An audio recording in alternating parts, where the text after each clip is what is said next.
Thank you very much, Alberto, Mike, and Roger, and Tess, and everyone else who was involved in organising this. It's very nice to be here and to talk about this important and interesting topic.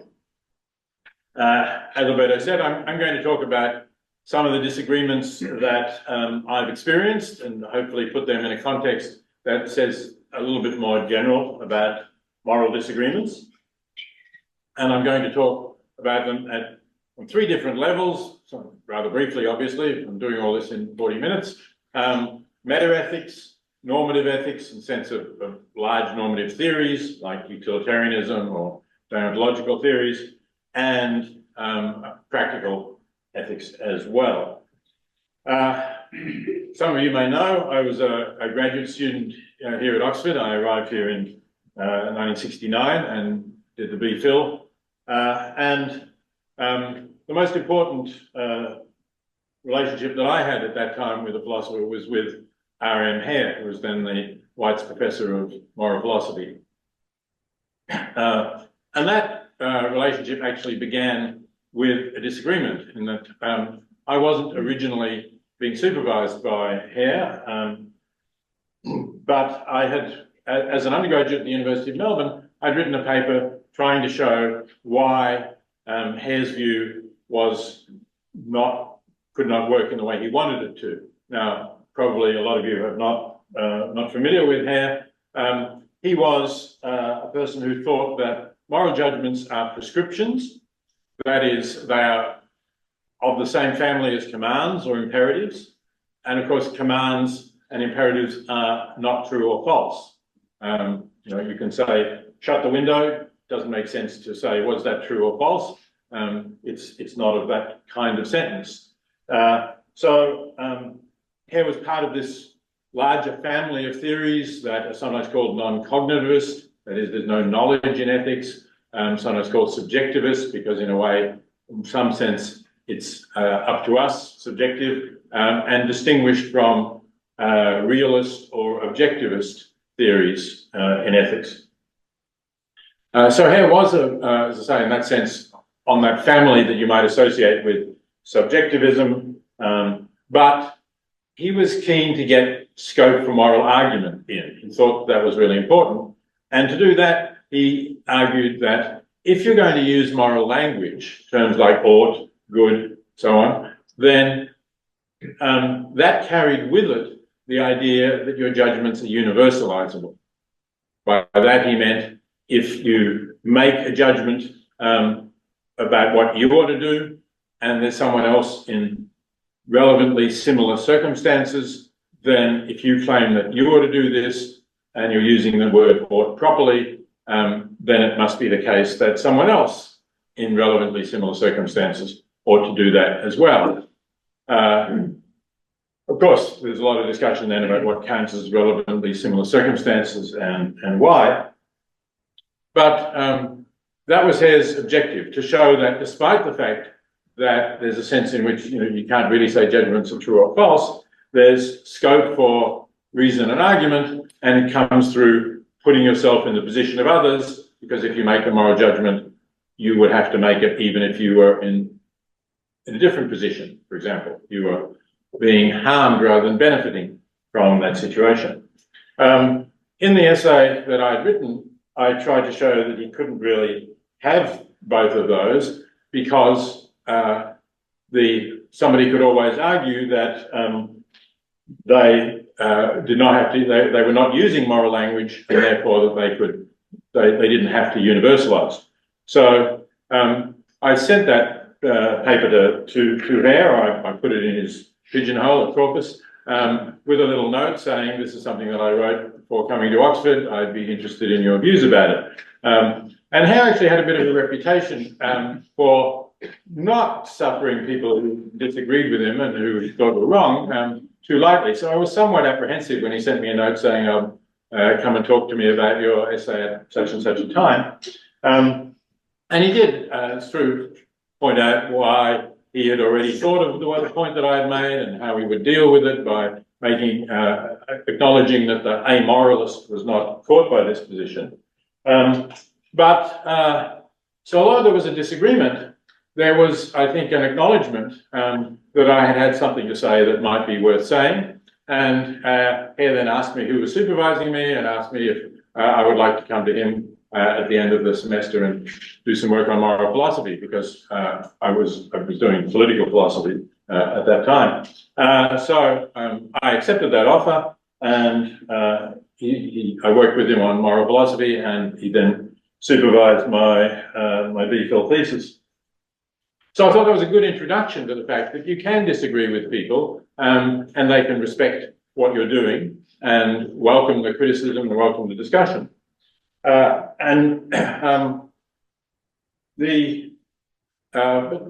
disagreement was not entirely satisfied, and for some years after graduating from Oxford, I was still troubled about the role of reason in ethics, whether Hare's view, which for a time I sort of generally accepted, but I struggled with trying to have a stronger basis for reason in ethics than merely using moral language and the logic of the moral terms. Because it seemed to me too easy then to say, well, okay, if I'm not using moral language, this universalizability idea has no hold on me. I can choose what I want, and although I won't try to justify it by using terms like ought or not, I can still say I'm being perfectly rational in doing this, which I'm not universalizing. That was when raising the broader issue of the role of reason in moral thinking, which I've worked on in various ways for most of my career, even though it wasn't the central thing that I was doing. But I think that general disagreement between those who, as I say, might be considered subjectivists or non-cognitivists or anti-realists, whatever term you want to use, and those who take an objectivist stance or a realist stance, has been a fruitful disagreement over all these years. And I think if you look back to the people who I was reading as an undergraduate, essentially there was the dominant view seemed to be a non-cognitivist view, sometimes without even Hare's attempt to get reason in through universalizability. If you look at A.J. Ayer, for example, who was a professor of logic here at the time, his view was a pretty straightforward emotivist theory, that is, that moral judgments are expressing emotions, sometimes referred to as the boo hooray theory, right? If you say something is bad, you're saying boo for that. If you say it's good, you're saying hooray for it. And that now looks quite crude, I think, in terms of the discussions that we've had. Discussions have shifted to some extent to focus on the role of reason, which does avoid the question of amoralism, getting away with not using moral language. And whether, as Hume thought, reason in action is always dependent on a desire. And on that issue, I've been influenced by Derek Parfit's example of the person with future Tuesday indifference. Again, I don't know how many of you are familiar with this. This is a peculiar person who is pretty much like us in dreading pain and enjoying pleasure, and somebody who would always choose a mild headache over being tortured for several hours, except if this event is happening on a future Tuesday. And this person's strange desire is that he's indifferent to what happens to him on a future Tuesday. So if you tell him that, okay, you have a choice, now let's say it's Sunday now, either tomorrow and Monday we'll inflict a mild headache on you, or on Tuesday we'll torture you for hours, he will say, okay, I'll take the mild headache because I don't care what happens on Tuesday. Now, that's a very strange set of desires, but I think it's plausible to hold that despite the fact that this course of action, that choice of the mild headache on Monday rather than being tortured for hours on Tuesday, is consistent with the desires, it's an irrational choice. Remember that on Tuesday, when the person's being tortured, it's not a future Tuesday anymore, so he still hates being tortured. But he's acting consistently with his desires. If again, next Sunday, offered the same choice, he makes the same decision. So I found that challenge to Hume interesting, and it influenced me to abandon that non-cognitivist or prescriptivist framework that I had for thinking about ethics. and, admittedly, by this time I'd more or less given up hope of finding within that framework a ground for reason in ethics, and instead moving to an objectivist position, which was also influenced by going back to work on Henry Sidgwick's methods of ethics, which, together with my colleague Katarzyna Dylzari-Radek, I did in a book called The Point of View of the Universe, published in 2014, where I finally accepted in print an objectivist position. So all of that disagreement, I think, was fruitful. It made progress. It enlightened me, and I think that there's a lot of good work that has gone on in that area. And as I say, a lot of it done by Derek Parfit in On What Matters, and I tried to continue that debate. At Princeton, I organised a graduate seminar about On What Matters, in which I invited people who had been criticised by Derek for their not accepting an objectivist view to speak, and eventually published those papers in a volume called Does Anything Really Matter? The idea of that volume was that the contributors would send in their essays to Derek, and he would then write replies, and they would all be published in the same volume. But those who knew Derek well will not be terribly surprised that his response became longer than the total of all of the essays, and it became too unwieldy to put in a single volume. So it became volume 3 of On What Matters. And I think if anyone is interested in pursuing this issue of objectivity and the metaethical issue, going through the 3 volumes of On What Matters and the essays in the collection Does Anything Really Matter does give you a deeper understanding of the issues, whichever side you end up on. So there's some example of a fruitful disagreement that certainly influenced my thinking. Let's move to questions about normative ethics, about discussions of large-scale moral theories like utilitarianism or other forms of consequentialism, as compared with, for example, natural law ethics, which, at least in the form held by most Roman Catholic thinkers, involves absolute laws that must never be violated, and I'll come to that in a moment, some examples, or an ethic of prima facie duties in the model of W.D. Ross, or virtue ethics, feminist ethics of care. Can those discussions be fruitful, you might ask? Does anybody change their views about the normative theories that they hold? Well, I think the answer to that is also clearly yes. And I think one good example is people who start out in ethics believing that there are some absolute moral rules that ought never to be violated. And a lot of people will say that if you ask them, are there ever any circumstances in which you should directly and intentionally kill an innocent human being? Are there ever any circumstances in which you would be justified in torturing somebody? People will typically or quite commonly say no to those questions. And some of them will still say no at the end of whatever disagreement or discussion you might have. But I think fewer will say that there are no exceptions. And that's in part because people will think about hypothetical cases which have been suggested and will admit that at least in some hypothetical cases, there are exceptions.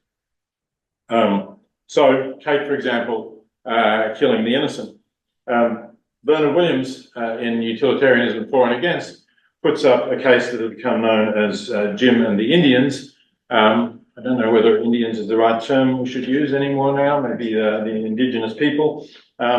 So Jim is a famous botanist, I think it was, who was exploring plants in the jungle of the Amazon and emerges into a clearing where there are about 20 local people, villagers, lined up against a wall, and facing them are men with guns who appear to be about to shoot them. In charge of them is an officer, and when Jim walks out into the clearing looking for plants, sees what is going on, the officer recognises him because the officer is interested in botany as a hobby and recognises this famous botanist and says, in honour of your visit to our region, I will give you the honour of shooting one of these treasonous villagers who we're going to get rid of. Jim says, oh, no, I don't want to do that. And the officer says, well, if you don't do that, we're going to shoot them all. But if you do shoot one of them, we'll let the other 19 go. So the villagers understand this and they all start begging you to shoot one of them because then they at least have a 95% chance of survival. I think in that case, it's clear that you ought to shoot one of them. And most people that I discuss this with, when you assume that there's nothing else you can do, you can't shoot the officer and all of the other troops with the guns, they will kill you and everybody else too. So when you really think about that case, I think a lot of people will come around to saying, okay, it's not an exceptionless rule, this is a hypothetical situation, extremely unlikely that will ever happen for all practical purposes. You should never directly and intentionally kill an innocent person. But here's a case where you would be justified in doing that. And again, people are just committed to a natural law view with absolute rules might not. And maybe at that point, the disagreement will break down. Or maybe actually, if, for example, there is a religious belief behind that absolutism, it's ceased to be a moral disagreement, strictly speaking. It's become a disagreement about the nature of the universe, whether it was created by a divine being, whether these are the teachings of the divine being, and so on. So some disagreements that appear to be a breakdown in moral disagreement, or fruitless moral disagreement, I think are actually not at base simply moral disagreements. And it's interesting that although Bernard Williams put forward that example as an example against utilitarianism, what he actually says about the case is not that it's clear that it would be wrong to take the utilitarian view in this case, but rather that there's something more than a calculation, he thinks. But it's not clear to me that there is something more than a calculation. It might simply be that because it's so unusual that you would ever be in circumstances where you would be justified in killing the innocent person, you don't have to do the calculation. You've been brought up to think that this is wrong and you intuitively feel it is wrong. So that's one example, I think, of how you can have a disagreement here that at least in some cases will be fruitful.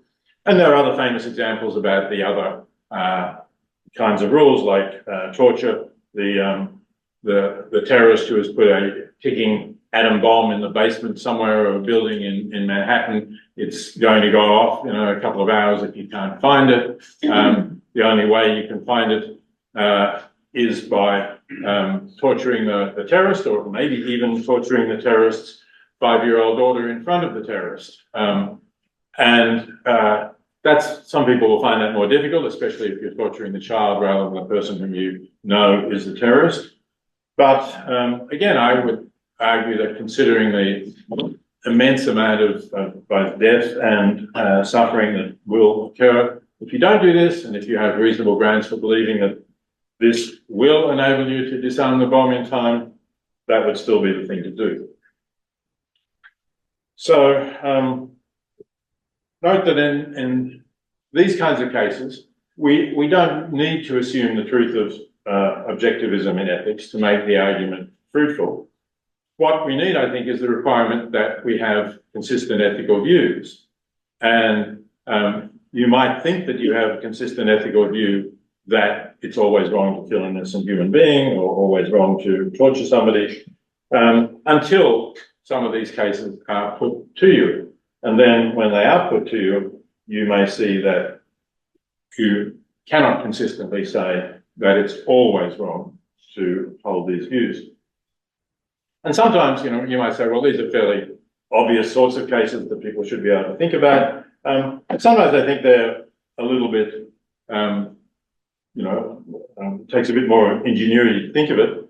And on that issue, I'll use the familiar trolley example. So again, many of you will know this, but maybe you won't know all of the variants of it. So the dilemma that I want to address is the difference between what is known as the switch version and the footbridge version. So in the switch version, what's common is you have a runaway trolley or train which is going down a track, and it's heading for a tunnel that has 5 workers in it. The workers won't have any warning of the runaway train, and they will all be killed. And then there are different variances where you are and what you can do about this. In the switch version, you're standing by a switch which will divert the trolley if you throw the switch down a side track, but there is one person in a tunnel on the side track and the trolley will kill them. Now, when asked that question, the majority of people say you should throw the switch. Save 5 people, kill 1, net 4 lives saved, and you're doing it by throwing the switch. That's the right thing to do. In the footbridge example, there's only one track, no switch. You're standing on a footbridge above the track. The runaway train is heading down the track, or trolley, or whatever it is. And there's only one way that you can stop it. There's a person wearing a very heavy backpack leaning over the bridge, looking at the trolley. And if you give him a sharp nudge, he'll fall off the footbridge onto the track. And because of the heavy backpack that he's wearing, that will be enough to stop the trolley running on. It will kill him, but it will save the 5. So again, there's 5 lives against 1. But most people here say you shouldn't throw the switch. Now, why is there that difference in those 2 cases? Well, one explanation that was put forward was because in the second case, the footbridge case, you're using somebody as a means. And you're not doing that in the switch. Why are you not doing it in the switch? Because the fact that there's one person who will be killed when you throw the switch is just bad luck. It has nothing to do with saving the 5. So that person is not a means to saving the 5. If somehow miraculously the person does hear of the train coming and runs out of the tunnel in time to avoid being killed, you'll be happy about that. It won't have interfered with your plan in any way. On the other hand, if in the footbridge case, the person somehow survives being pushed onto the track and before the trolley can hit them, gets up with the backpack and staggers just to one side so that the trolley then misses him, then your plan will have been thwarted because the train will then kill 5 people. So it seemed like a plausible explanation that what you're doing is, why this is wrong is that in the footbridge case, you're using a person as a means. And that's contrary to principle that is associated with Kant, that you should never use a person as a means, but only as an end. But then, I don't actually remember who introduced it, but another example got introduced into the discussion where you still have a switch.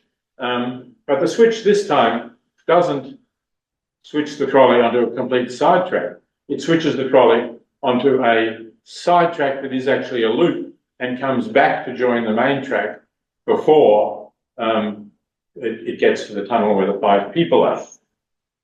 But in this case, the heavy person with the backpack is sleeping across the track. And so if you do throw the switch, that will still save the 5 lives because that person with the heavy backpack will again stop the train from going around the loop, rejoining the main track and killing the 5 people in the tunnel.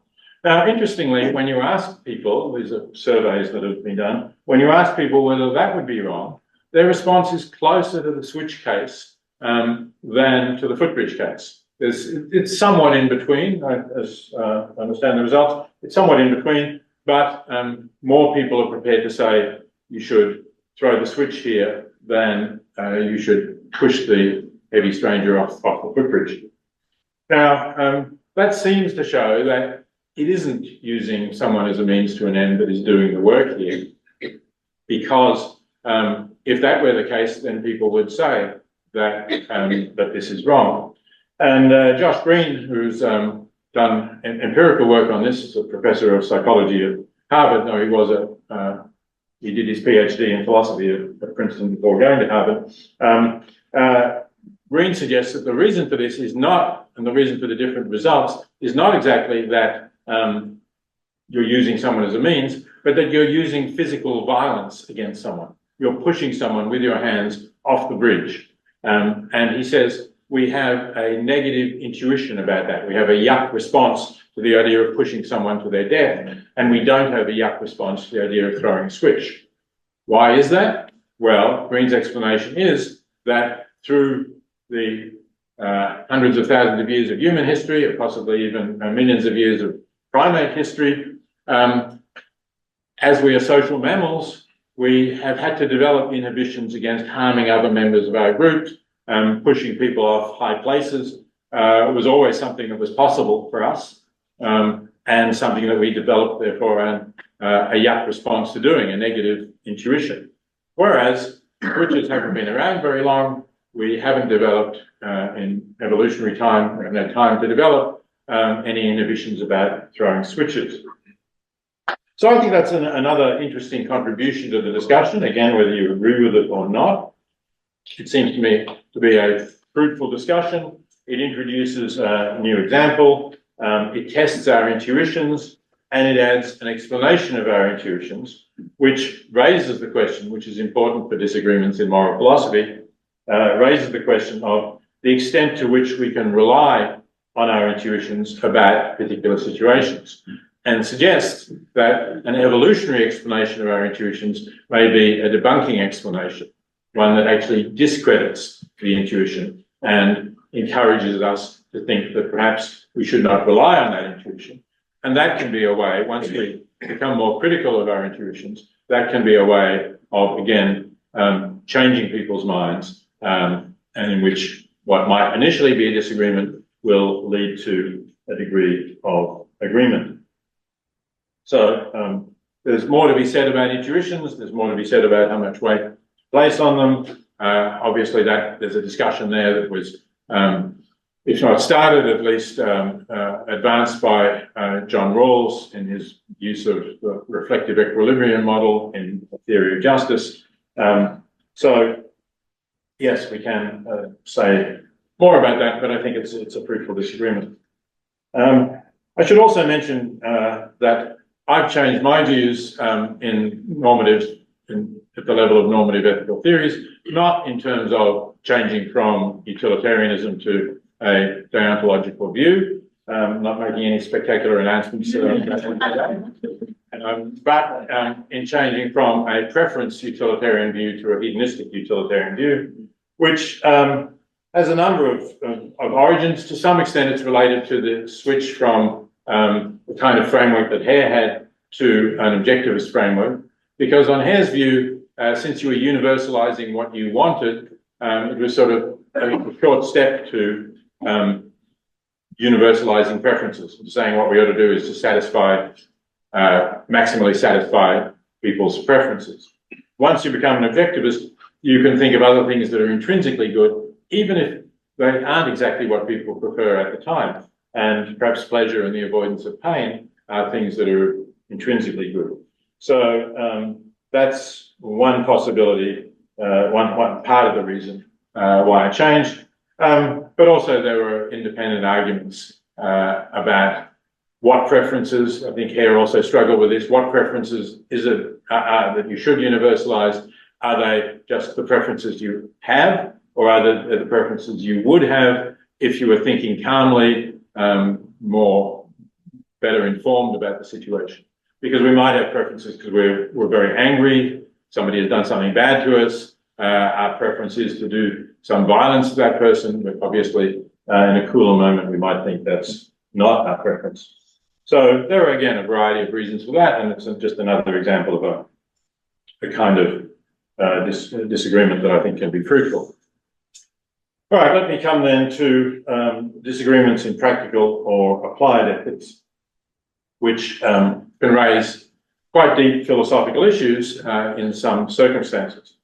So one area, one point on which I've shifted my position to some extent towards people who disagree with me is within the area of animal ethics, on whether it's wrong to raise kill and eat animals who have a good life, are killed without suffering, and would not have existed if it were not permissible to kill and eat them.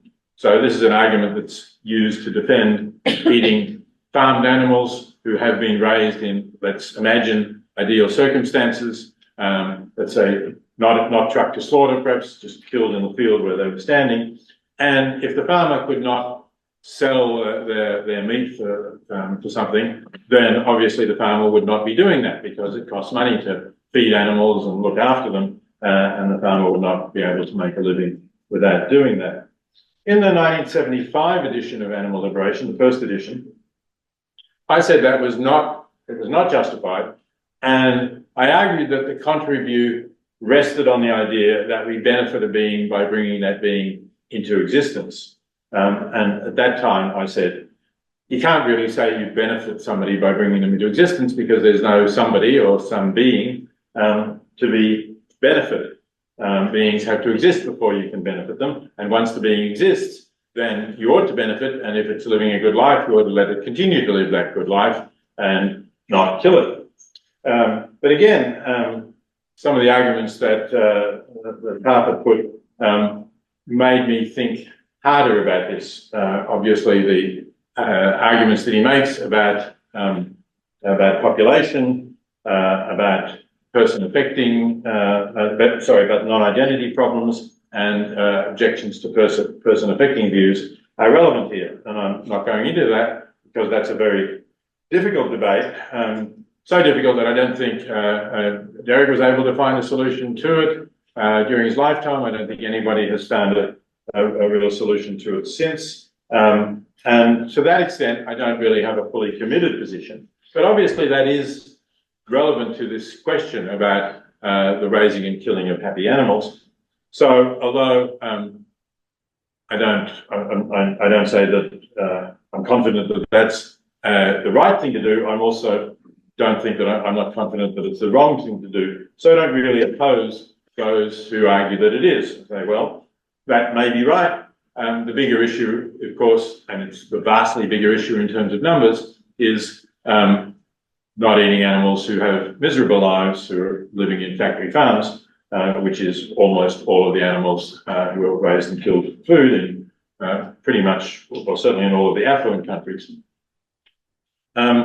So, you know, to give an example of that difference, early in my time at Princeton, Roger Scruton came to Princeton to debate me, and he told the audience that he was raising a pig who he had named Singer. The pig was having a good life, but was going to be eaten and turned into bacon and sausages. And Scruton thought that I was going to be outraged at this, and that he was attacking a position that I was defending. But I had to tell him that, you know, although arguably it would be better if he just let the pig live a natural life, it was not. I was not committed to saying that what he was doing was wrong, as long as the facts were as he described them.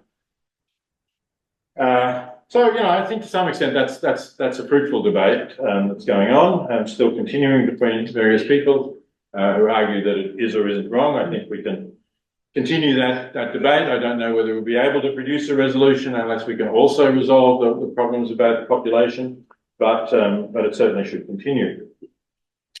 Let me switch to another area where the disagreements have not always been so fruitful. Think about the debate about voluntary euthanasia and assisted dying, which has actually moved quite a lot since I first got involved in it in the 1970s. At that time, there were no countries that had legalized voluntary euthanasia or physician-assisted dying, but there were discussions going on. Generally, the suggestion that this should be legalized was opposed on two separate grounds. One was on religious grounds that, again, it's the doctor would be killing an innocent human being, that was always wrong, or the doctor would be complicit in killing an innocent human being, and that was wrong. And that I think that was difficult to discuss fruitfully, because again, you would have to really get into the foundations of that view, which might not be a moral disagreement.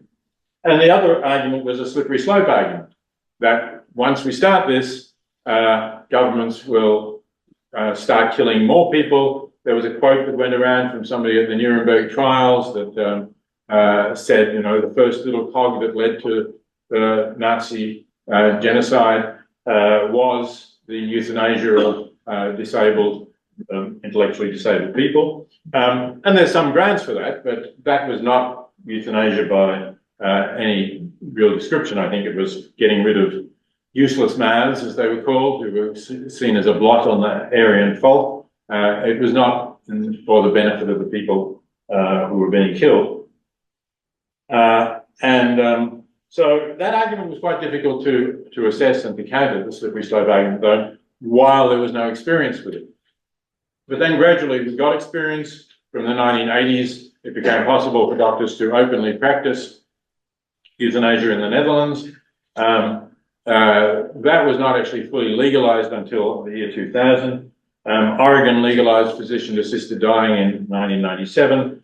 And over the next decade or so, we could observe this, and then other states in the US and other countries, Belgium, Luxembourg, and so on. So we started to get information, and it seems to me that it pretty clearly refuted the slippery slope argument. There have been some discussions about the boundaries and whether, for example, people with who are not terminally ill but incurably ill should be able to get assistance in dying, whether incurably ill includes mental conditions like depression that has been prolonged and not responsive to treatment. So those are discussions that, again, I think we can have. How you draw the boundaries if you do go to something like depression as a grounds for assisted dying is a good question. But I think that we've seen that the slippery slope argument doesn't really apply, at least in the jurisdictions where physician-assisted dying or voluntary euthanasia have been legalised so far. So I think we've learned something for that. Now, my own experience in that broad area has not always been fruitful disagreements, because I have also argued together with my colleague at Monash University, I was there, Helga Kuza. I've argued that when infants are born with severe disabilities, parents should have the option of choosing euthanasia. For that, that's obviously not voluntary euthanasia, and the infant isn't capable of expressing a view. It's not as strange as many people might think. There were a lot of criticism of it. Firstly, a large body of criticism as being ableist. That term wasn't really around when we first started arguing this, but it's seen as that now. But if that is ableist, then I think the use of prenatal diagnosis to detect disabilities and the option of terminating the pregnancy when there is a serious disability is equally ableist. And yet that's much more that's obviously widely accepted in most of the countries that do not allow the option of euthanasia for severely disabled infants. The only country that does actually openly allow this at the moment, I understand, is the Netherlands. But the number of infants that this is practiced on is tiny because of prenatal diagnosis. But if what you're concerned about is the fact that you are expressing an attitude towards having a child with a disability, that's pretty clear if you use prenatal diagnosis and then terminate the pregnancy when you get a positive diagnosis.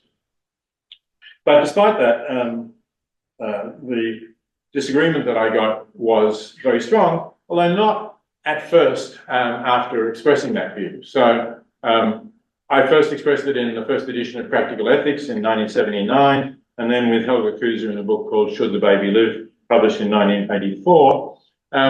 And I didn't really get any sort of kind of disagreement I'm about to describe until I was invited to speak on the topic in Germany in 1989. The invitation actually came from an organization of parents of disabled children, but a sort of subgroup of that group, plus some other different and more militant disability groups, protested against allowing a speaker who they likened to practicing the something like the Nazi euthanasia program. As I said, I think we were not talking about anything at all like that. We were not talking about the state killing people. We were talking about giving parents an option, and we were talking about parents doing this in consultation with their doctors. And we thought that would be some sort of guide on what was happening.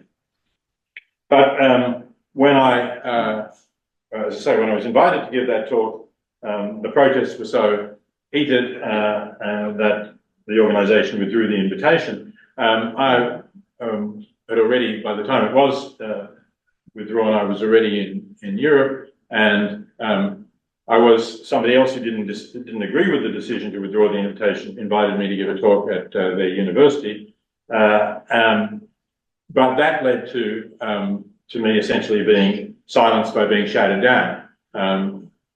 The room was filled with people who simply shouted or brought along whistles or those noisemaker things that you use at the football, and I wasn't really able to be heard at some of those meetings. So that was a very intensely frustrating experience in general, because I felt people were not understanding what I was saying. I thought they I could give them a better understanding of it if I could be heard, but as I couldn't be heard, then it was certainly a fruitless disagreement, or at least so it seemed at first. In fact, what happened was that as a result of that happening, it got into the media, and some of the German newspapers published, I think, things that also did not give a fair account of my view. Some of the better papers, Die Zeit in particular, did publish some serious articles on it, and okay, the forces of darkness are at it again.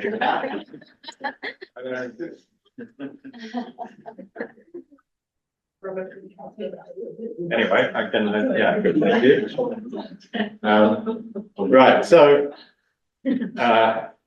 what happened was that, as I say, some of the media published good articles. There were a couple of TV debates. I was invited to take part in one of those, and I think that gradually the position did change. I still had difficulty speaking in Germany for the next 4 or 5 years, but now it's possible to discuss these issues differently. And one thing that it certainly did was, and this is an interesting, I think, lesson for people who want to protest and try to silence speakers, it dramatically increased the sales of the German translation of Practical Ethics, which started getting used in classes, and then I started getting letters, or more recently emails from people in classes who are discussing this. So in the end, I think that this maybe disagreement was not so fruitful.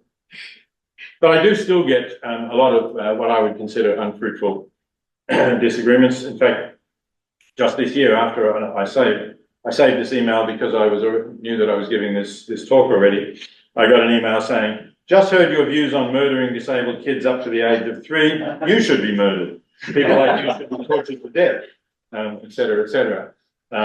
So, yeah, there are still people who think it's worth their time to write emails like that. I'm not quite sure why. Just briefly, because I don't want to cut in too much into the question time, a couple of more contemporary issues. In 2017, the journal Hypatia, a peer-reviewed journal, published Rebecca Tuvel's In Defense of Transracialism, in which Tuvel argued that since we accepted Caitlyn Jenner's decision to become a woman, a well-known trans woman, we should also accept Rachel Dolezal's decision to identify as black, a woman who was basically hounded out of the National Association for the Advancement of Coloured People when it was discovered that she was not actually of African descent. It was a peer-reviewed article, as I say, it got through the peer-review process. I thought it was an interesting discussion of transgender and trans-race issues. Tuvel's position, by the way, was that since we do accept transgender, we ought to accept transracialism. But instead of leading to an interesting discussion with some responses in the journal, several hundred people, many of them philosophers and feminists, signed a letter calling for the article to be retracted. And Tuvel at this time was a young, untenured scholar and had reason to fear that the controversy could derail her career. So I and two of my colleagues who are here, Jeff McMahon and Francesca Minerva, were distressed about this happening and about the narrowing of debate and discussion, of which this was one prominent example, but certainly by no means the only one. And were worried that this could lead to people not publishing good arguments on interesting topics or important topics because they were worried about the career implications. So for that reason, we started the Journal of Controversial Ideas, which is continuing to publish articles on controversial issues and is a peer-reviewed open access journal. Quite a few of the articles that we've received, a high proportion, have been about trans issues. And an interesting question is, can we have fruitful disagreements on trans questions? And I think, although we would welcome more of the articles, more responses to the articles that we published, which generally tend to be critical of the view that, for example, self-identification is enough to for us to regard a person who is biologically male as a woman. I think we've shown that there are interesting discussions.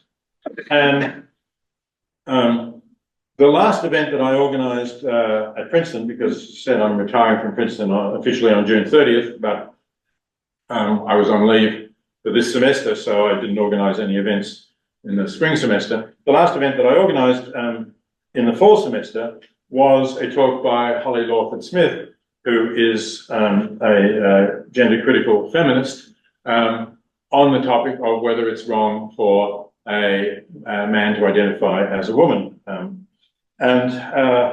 I didn't deliberately make this the last event, incidentally, that I was organising in Princeton. I asked Holly whether she was going to be in the United States during the fall semester. I asked her that before the semester began, and she said yes, but in December. So that's why it turned out to be the last event, because I didn't. She lives in New Zealand, and I didn't want to fly from New Zealand for one event when she was coming to the US later in the year. Sorry, she lives in Australia, I should say. So she is originally from New Zealand. I got some opposition to holding that event, but I should say nobody in the university administration told me that I should not hold it. So it went ahead.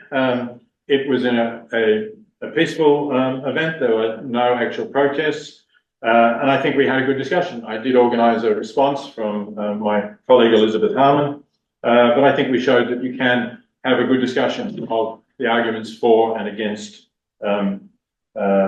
accepting people as a well, Holly was specifically talking about biological males identifying as women. So whether self-identifying as a woman is sufficient to regard somebody as a woman, and what the implications of this are for a feminist perspective of the position of women. Thank you.